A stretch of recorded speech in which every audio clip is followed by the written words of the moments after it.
Hey everyone, this is Kyle over at ClassicBritishSpares.com. Today I'll be showing you how to adjust your valves on a vintage British motorcycle. For this video, I'll be using my 1969 BSA A65 Lightning.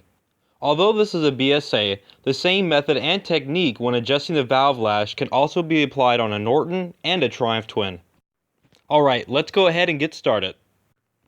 First, you will need to remove all the rocker box cover nuts if you are working on a BSA unit twin. There should be 6. Once all the nuts have been loosened and removed, you can remove the cover. Sometimes using a soft mallet will free the cover from the cylinder head.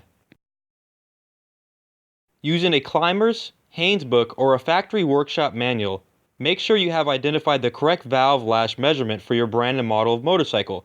Keep in mind that you should adjust the valves when the engine is cold. For this BSA A65, the intake is 8 thousandths and the exhaust is 10 thousandths.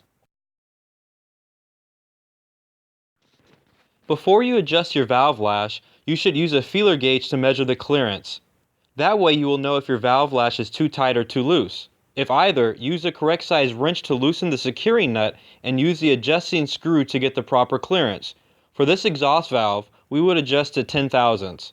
Once the adjustment has been made and you are satisfied with your results, you can use one wrench to secure the adjusting screw and use another wrench to secure the lock nut. Make sure the lock nut is tight.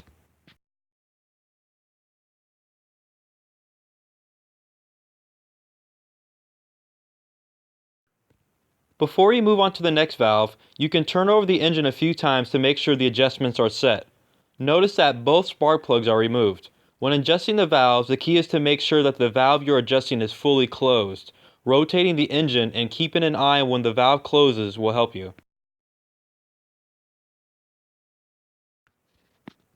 The last valve we will adjust should be set to 8 thousandths. The same method will apply on all 4 valves. When using your feeler gauge, make sure the gauge is a snug fit between the top of the valve stem and the adjusting screw. To add clearance, simply back out the adjusting screw. To decrease clearance, screw in the adjuster. Always double check your work.